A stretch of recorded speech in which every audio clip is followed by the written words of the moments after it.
നിലമ്പൂർ ഉപതെരഞ്ഞെടുപ്പാണ് വീണ്ടും നമ്മുടെ വിഷയം.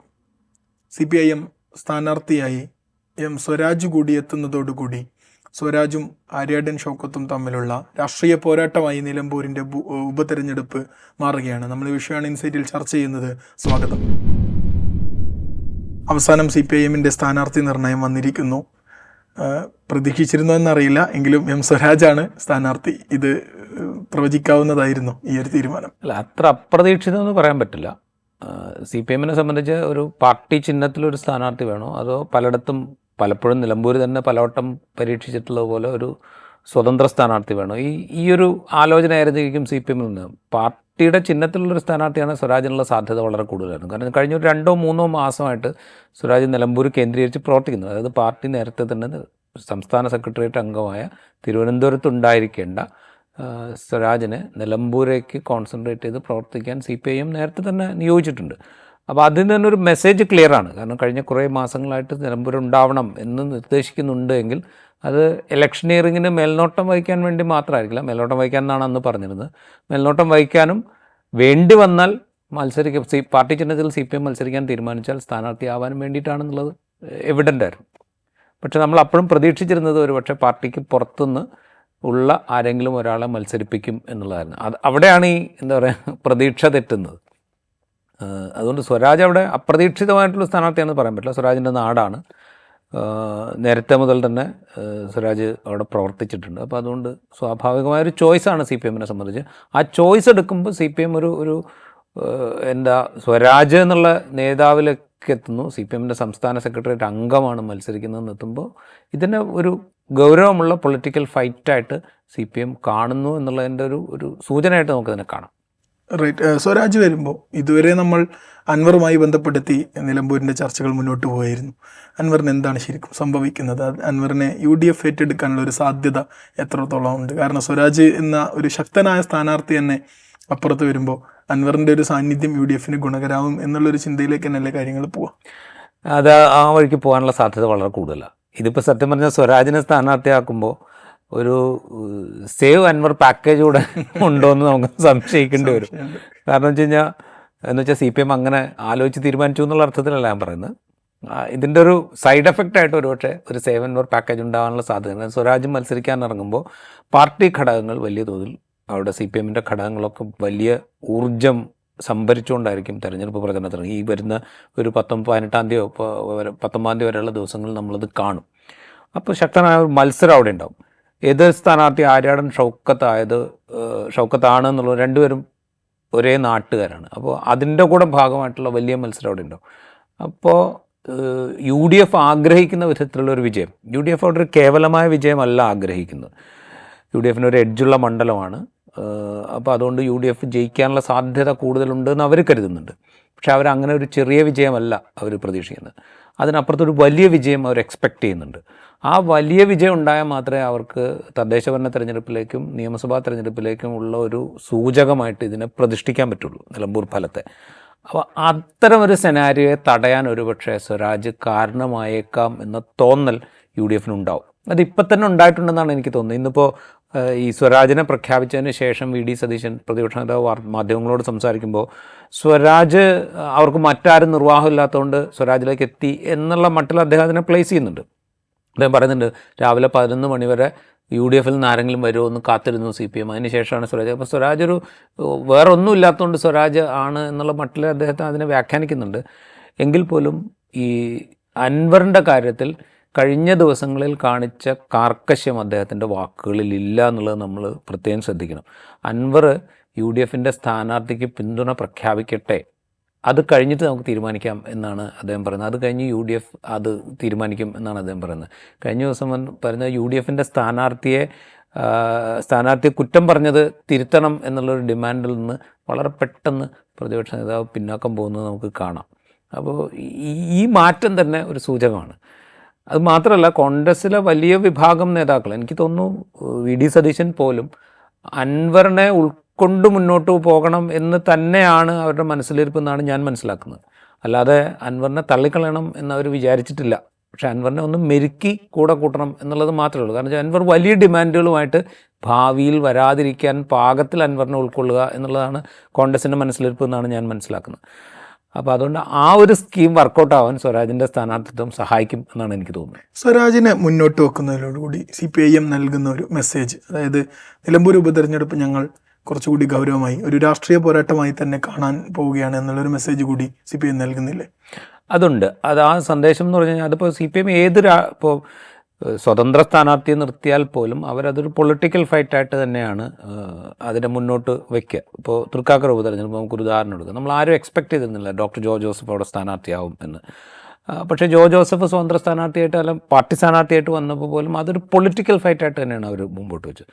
ഡോക്ടർ സരിനെ പാലക്കാട് കോൺഗ്രസിൽ നിന്ന് അടർത്തിയെടുത്ത് സ്ഥാനാർത്ഥിയാക്കുമ്പോഴും അതിനൊരു പൊളിറ്റിക്കൽ ഫൈറ്റായിട്ട് മുൻപോട്ട് വയ്ക്കാൻ അവർക്ക് സാധിച്ചിരുന്നു. പക്ഷേ ഇവിടെ സ്വരാജിനെ വയ്ക്കുമ്പോൾ 2-3 കാര്യങ്ങളുണ്ട് അതിനകത്ത്. ഒന്ന്, ഈ PV അൻവർ LDFിൽ നിന്ന് ഇറങ്ങിയതിന് ശേഷം നടത്തിയ വാർത്താ സമ്മേളനത്തിൽ മുഴുവൻ തുടക്കത്തിൽ PV അൻവർ ലക്ഷ്യമിട്ടിരുന്ന CPM കേഡേഴ്സിനെയാണ്. അതായത് ഞാൻ സംസാരിക്കുന്നത് CPMലെ സാധാരണക്കാരായ പ്രവർത്തകർക്ക് വേണ്ടിയിട്ടാണ് എന്ന് അൻവർ നിരന്തരം പറഞ്ഞിരുന്നു. ഒരു 8-9 വർഷം നിലമ്പൂർ MLA ആയിരിക്കെ അൻവർ കമ്മ്യൂണിക്കേറ്റ് ചെയ്തിരുന്നത് മുഴുവൻ അവിടുത്തെ സാധാരണക്കാരായ CPM പ്രവർത്തകരോടാണ്. അവിടുത്തെ ഏരിയ കമ്മിറ്റി അംഗങ്ങൾ, ലോക്കൽ കമ്മിറ്റി അംഗങ്ങൾ, ബ്രാഞ്ച് കമ്മിറ്റി അംഗങ്ങൾ, ഇവരോട്ടൊക്കെ നിരന്തരം അൻവർ കമ്മ്യൂണിക്കേറ്റ് ചെയ്തിട്ടുണ്ടാവും. അപ്പോൾ ഈ കമ്മ്യൂണിക്കേഷനിലൂടെ ഒരു പക്ഷേ അൻവറിന് അനുയായികളായിട്ട് മാറാതിരിക്കാം, പക്ഷേ എങ്കിൽ പോലും ചിലപ്പോൾ അൻവറിന് വോട്ട് ചെയ്തേക്കാൻ ഇടയുള്ള, അല്ലെങ്കിൽ അൻവറിനാൽ സ്വാധീനിക്കപ്പെടാനിടയുള്ള ഒരു വിഭാഗം വോട്ടർമാർ എന്തായാലും CPM ഉണ്ട് എന്ന് CPM ഭയക്കുന്നുണ്ട്. അവരെ പൊളിറ്റിക്കലി ഉറപ്പിച്ച് നിർത്തുക എന്ന് പറയുന്നൊരു പണിയുണ്ട്. ആ പണിയാണ് സത്യം പറഞ്ഞാൽ സ്വരാജിൻ്റെ സ്ഥാനാർത്ഥിത്വത്തിലൂടെ ഒരു കാര്യം CPM ലക്ഷ്യമിടുന്നത്. എന്നുവെച്ചാൽ CPM സംസ്ഥാന സെക്രട്ടേറിയറ്റ് അംഗം മാത്രമല്ല, ഈ സമീപകാലത്ത് സ്വരാജിൻ്റെ നിലപാടുകൾക്ക് കിട്ടിയൊരു സ്വീകാര്യത, വളരെ ക്ലാരിറ്റിയോടുകൂടെ സംസാരിക്കുന്ന വ്യക്തി എന്നൊക്കെയുള്ള നിലയിൽ അണികൾക്കിടയിൽ വലിയ സ്വീകാര്യതയുണ്ട് സ്വരാജിന്. അപ്പോൾ ആ സ്വീകാര്യത മുതലെടുത്തു കഴിഞ്ഞാൽ നാട്ടുകാരനുമാണ്. അപ്പോൾ ഈ ചെറുതായിട്ടെങ്കിലും ആടി നിൽക്കുന്ന ആളുകൾ വളരെ പെട്ടെന്ന് ഇതിനോട് ഉറച്ചു നിൽക്കും. ഈ ഒരു തന്ത്രം CPM വളരെ ഗംഭീരമായിട്ട് അവിടെ ഉപയോഗിച്ചിട്ടുണ്ട്. ഇതിൽ നിന്നാണ് ഇനി അടുത്ത ഒരു മൈലേജ് അവരുണ്ടാക്കിയെടുക്കുന്നത്. ഇപ്പം തന്നെ പാർട്ടി ഒരു ആവേശത്തിലേക്ക് വന്നു, പാർട്ടി പ്രവർത്തകരൊക്കെ ആവേശത്തിലേക്ക് വന്നു. ഇനി അവരുടെ ഒരു ആവേശം കുറെ കൂടെ ബാക്കി ജനങ്ങളിലേക്ക് എത്തിക്കുകയും അതുവഴി പരമാവധി വോട്ട് സമാഹരിക്കുകയും ചെയ്യുക എന്നുള്ളൊരു തന്ത്രമായിരിക്കും CPM ഉപയോഗിക്കുക. ആ നിലയ്ക്ക് അതൊരു വലിയ മെസ്സേജ് തന്നെയാണ്. പിന്നെ വേറൊന്നുകൂടി ഉണ്ട്. ഞാൻ നേരത്തെ പറഞ്ഞല്ലോ, സ്വരാജ് അടുത്ത കാലത്തായി എടുത്ത സ്റ്റാൻഡ്, ചില കാര്യങ്ങളിലൊക്കെ മറ്റ് നേതാക്കൾ പോലും പറയാൻ മടിച്ച കാര്യങ്ങൾ വളരെ സ്പഷ്ടമായിട്ട് സ്വരാജ് പറയുന്നത് നമ്മൾ കേട്ടു. ഇപ്പോൾ ഓപ്പറേഷൻ സിന്ദൂറിന് ശേഷം ഒരു ഇന്ത്യ പാക് യുദ്ധം എന്നുള്ളൊരു യുദ്ധവെറി രാജ്യത്തുണ്ടായപ്പോൾ മലയാളത്തിൽ വളരെ സ്പഷ്ടമായിട്ട് അതിനെതിരെ സംസാരിച്ച അപൂർവം നേതാക്കളിൽ ഒരാൾ സ്വരാജായിരുന്നു. അതിനെതിരെ വലിയ വിമർശനം ഉണ്ടായപ്പോൾ പോലും സ്വരാജ് അതിൽ നിന്ന് പിന്നാക്കം പോയില്ല. അതിനുശേഷം സ്വരാജ് നടത്തിയ 2-3 പ്രസംഗങ്ങൾ നമ്മൾ ശ്രദ്ധിച്ചു കഴിഞ്ഞാൽ ഈ യുദ്ധത്തിനെതിരായ അല്ലെങ്കിൽ മനുഷ്യന്മാർ തമ്മിലുള്ള സൗഹൃദത്തെക്കുറിച്ചും സമാധാനത്തെക്കുറിച്ചും ഒക്കെ വളരെ ക്ലാരിറ്റിയോടുകൂടെ സ്വരാജ് സംസാരിക്കുന്നത് നമ്മൾ കേട്ടിട്ടുണ്ട്. അപ്പോൾ ഇതിനൊക്കെ ഉപയോഗപ്പെടുത്താൻ CPMന് സാധിക്കും എന്നാണ് CPM വിചാരിക്കുന്നത്. അതുകൂടെ കണക്കിലെടുത്തിട്ടായിരിക്കും അവർ സ്വരാജിനെ മത്സരിപ്പിക്കുക. ഇതൊരു കൃത്യമായൊരു പൊളിറ്റിക്കൽ ഫൈറ്റ്. എല്ലാ മത്സരങ്ങളും CPMൻ്റെ കാഴ്ചപ്പാടിൽ പൊളിറ്റിക്കൽ ഫൈറ്റ് ആണെങ്കിൽ ഇവിടെ കുറേ കൂടെ ഒരു ലാർജർ എക്സ്റ്റെൻഡിൽ ഇത് പൊളിറ്റിക്കൽ ഫൈറ്റായി എടുക്കേണ്ട ഒരു ആവശ്യകത ഉണ്ട് എന്ന് പാർട്ടിക്ക് ബോധ്യപ്പെടുന്നു എന്നാണ് സ്വരാജിൻ്റെ സ്ഥാനാർത്ഥിത്വത്തിലൂടെ എനിക്ക് തോന്നുന്നത്. ഈ സ്വരാജിനെ വെക്കുന്നതോടുകൂടി UDFൻ്റെ മേൽ LDFന് ഒന്നുകൂടി അടിച്ച് കിട്ടിയെന്ന് നമുക്ക് പറയാൻ സാധിക്കുമോ? ഇത് അഥവാ അൻവർ വഴങ്ങുന്നില്ലെങ്കിൽ, അൻവർ സ്വതന്ത്രനായി മത്സരിക്കാൻ തീരുമാനിക്കുകയാണെങ്കിൽ ഒരുപക്ഷെ നിലമ്പൂർ മണ്ഡലത്തിൽ അൻവറും UDFും ഒരുപോലെ എന്താ പറയുക താഴെ പോകുന്ന ഒരവസ്ഥ ഉണ്ടാകാനുള്ള സാധ്യതയില്ലേ? എനിക്കങ്ങനെ തോന്നുന്നില്ല. ഒന്ന്, അൻവർ സ്വതന്ത്രനായി മത്സരിക്കാനുള്ള സാധ്യത ഇപ്പം ഇല്ല. ആ സാധ്യത ഏതാണ്ട് അവസാനിച്ച് കഴിഞ്ഞിരിക്കുന്നു എന്നാണ് എനിക്ക് തോന്നുന്നത്. അത് നാളെ രാവിലെയോടുകൂടെ മിക്കവാറും ഒരു ക്ലാരിറ്റി വരും. അൻവർ UDFനെ പിന്തുണയ്ക്കുന്നൊരു സിനാരിയോ ആയിരിക്കും ഉണ്ടാവുക. രണ്ടാമത്തെ കാര്യം, സ്വരാജ് സ്ഥാനാർത്ഥി ആയതുകൊണ്ട് UDFന് എന്തായാലും ഒരു എഡ്ജുള്ള മണ്ഡലമാണ് നിലമ്പൂർ. അത് നമ്മൾ വർഷങ്ങളുടെ ആ മണ്ഡലത്തിൻ്റെ ചരിത്രം എടുത്ത് നമുക്ക് മനസ്സിലാവും. അപ്പോൾ UDFന് ആ ഒരു എഡ്ജ് അവിടെ ഉണ്ട്. ആ എഡ്ജിനെ സ്ഥാനാർത്ഥിത്വം കൊണ്ട് മാത്രം സ്വരാജ് കുറയ്ക്കുന്നില്ല എന്നാണ് എനിക്ക് തോന്നുന്നത്. കാരണം വെച്ചാൽ ഇതിനു മുമ്പ് CPM അവിടെ പാർട്ടി ചിഹ്നത്തിൽ മത്സരിക്കുന്നത് ശ്രീരാമകൃഷ്ണനെ സ്ഥാനാർത്ഥിയാക്കിക്കൊണ്ട് 2006 2006 എന്ന് പറഞ്ഞു കഴിഞ്ഞാൽ 2001 UDF 100 സീറ്റ് നേടി അധികാരത്തിലെത്തിയതിനു ശേഷം നേരെ തിരിച്ച് ഉള്ള ഒരു മാർജിനിൽ LDF അധികാരത്തിൽ വരുന്ന ഇലക്ഷനാണ് 2006. അങ്ങനത്തെ ഒരു സ്വീപ്പ് അവിടെ കേരളത്തിലുണ്ടായപ്പോൾ പോലും നിലമ്പൂർ ഏതാണ്ടൊരു 17,000-അപ്പുറം വോട്ടിൻ്റെ ഭൂരിപക്ഷത്തിൽ 9 മുതൽ 10% വരെ വ്യത്യാസം ഉണ്ടായിരുന്നു ആര്യാടൻ മുഹമ്മദ് ജയിച്ചതിന്. അപ്പോൾ CPM പാർട്ടി ചിഹ്നത്തിൽ മത്സരിച്ചപ്പോൾ അത്രയും വ്യത്യാസം അവിടെ ഉണ്ട്.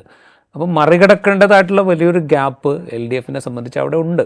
അത് അത്രയും വോട്ട് സമാഹരിക്കാൻ അവർക്ക് കഴിയണം. ഇപ്പോൾ സാലിം പറഞ്ഞ പോലെ അൻവർ സ്വതന്ത്രനായി മത്സരിക്കുകയാണെങ്കിൽ ഒരു പക്ഷേ ആ ഗ്യാപ്പ് കുറച്ചുകൂടെ കുറവായിരിക്കും, മറികടക്കേണ്ട വോട്ടുകളുടെ ഗ്യാപ്പ് കുറച്ചുകൂടെ കുറവായിരിക്കും.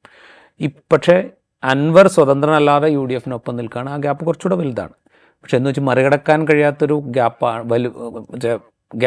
വോട്ട് വിഹിതം മുമ്പിലുണ്ട് എന്ന് കരുതരുത്. LDFന് മറികടക്കാവുന്ന വോട്ട് വിഹിതമേ ഉള്ളൂ. പക്ഷെ അത് മറികടക്കാൻ സാധിക്കുമോ എന്നുള്ളിടത്താണ് വലിയ ക്വസ്റ്റ്യൻ. കാരണം അൻവർ ഉള്ളപ്പോൾ തന്നെ കഴിഞ്ഞ തെരഞ്ഞെടുപ്പിൽ 2,700 വോട്ടിൻ്റെ ലീഡ് മാത്രമേ LDFന് ഉണ്ടായിരുന്നുള്ളൂ. അത് നമ്മൾ പരിഗണിക്കാതിരുന്നിട്ട് കാര്യമില്ല. പിന്നെ എന്തൊക്കെ പറഞ്ഞാലും ആര്യാടൻ ഷൗക്കത്ത് നാട്ടുകാരനാണ്. സ്വരാജിനേക്കാൾ അധികം നാട്ടിലുള്ള ആളാണ് ആര്യാടൻ ഷൗക്കത്ത്. നാട്ടുകാരുമായിട്ടുള്ള ബന്ധം നമ്മൾ കണക്കിലെടുക്കുകയും വേണം. അപ്പോൾ അതുകൊണ്ട് അത്ര എളുപ്പമുള്ള ടാസ്ക് അല്ല LDFനെ സംബന്ധിച്ചോ സ്വരാജിനെ സംബന്ധിച്ചോ. പക്ഷേ ഈ എനർജി ഉണ്ടല്ലോ, സ്വരാജാണ് സ്ഥാനാർത്ഥി എന്നത് ഉണ്ടാക്കുന്ന ഒരു ഊർജ്ജമുണ്ട്. ആ ഊർജ്ജത്തെ എങ്ങനെയാണ് CPMൻ്റെ പ്രവർത്തകർ ട്രാൻസ്ലേറ്റ് ചെയ്യാൻ പോകുന്നത് എന്ന് നമുക്കിപ്പോൾ പറയാൻ പറ്റില്ല. അതൊരു വലിയ തോതിൽ ട്രാൻസ്ലേറ്റ് ചെയ്യാൻ അവർക്ക് സാധിച്ചാൽ എന്താ പറയുക, മത്സരം കൂടുതൽ കടുക്കും. അവസരത്തിൽ നിലമ്പൂർ മണ്ഡലത്തിലെ മുസ്ലിം ലീഗിൻ്റെ ഈ ഒരു സമയത്തെ ഇടപെടൽ കൂടി നമുക്ക് ചർച്ച ചെയ്യാൻ തോന്നുന്നു. കാരണം ഇന്നും കുഞ്ഞാലിക്കുട്ടി ഇടപെടുന്നുണ്ട് അൻവറിനെ വഴങ്ങാൻ വേണ്ടി ചർച്ച നടത്തുന്ന കാര്യത്തിൽ. നിലമ്പൂർ മണ്ഡലത്തിൽ മുസ്ലിം ലീഗിന് കാര്യമായ വോട്ടുണ്ടെന്ന് നമുക്കൊക്കെ അറിയാം. പക്ഷേ അവിടെ കോൺഗ്രസ്സാണ് കാലങ്ങളായിട്ട് അവിടെ ഇടിച്ചുള്ള പാർട്ടി. അപ്പോൾ സ്വരാജ് കൂടി വരുന്നൊരു സാഹചര്യത്തിൽ മുസ്ലിം ലീഗിൻ്റെ ഇടപെടലുകൾ നമ്മളെങ്ങനെയാണ് കാണുന്നത്? മുസ്ലിം ലീഗ് എന്തുകൊണ്ടാണ് PV അൻവറിനെ UDFൻ്റെ കൂടെ നിർത്താൻ വേണ്ടി ഇത്രമാത്രം കഷ്ടപ്പെടുന്നതെന്ന് നമ്മൾ ആലോചിച്ചാൽ അതിൻ്റെ ഉത്തരം കിട്ടും. കാരണം ആര്യാടൻ ഷൗക്കത്ത് എന്ന് പറയുന്ന സ്ഥാനാർത്ഥിക്ക് മുസ്ലിം ലീഗിൻ്റെ പോക്കറ്റിൽ ചില ന്യൂനതകളുണ്ട്. അതവിടെ ഉണ്ട്. അത് നമ്മൾ ആരില്ല എന്ന് പറഞ്ഞാലും ആ ന്യൂനതകളുണ്ട്.